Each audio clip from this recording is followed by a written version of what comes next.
Hello everyone, El Phoenix One here. This is the Victorinox Waiter. I made my very first video about it. I was testing out the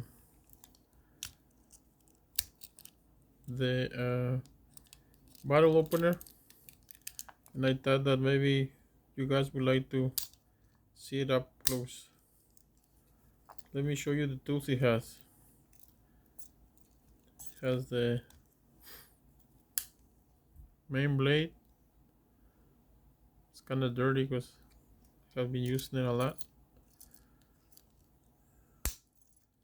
Have the combo tool. It's a combination bottle opener, can opener, flathead screwdriver, and a wire stripper. Have the corkscrew. I don't use the corkscrew, but I think it looks cool. Have the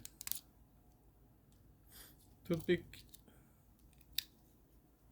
the tweezers,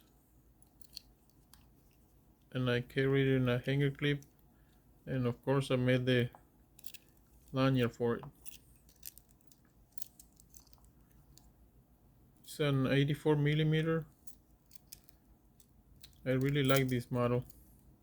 It's only one layer, so it's thin, fits nice in your pocket, and it was a Christmas gift from my son, so it's got a sentimental value. Well, thanks for watching.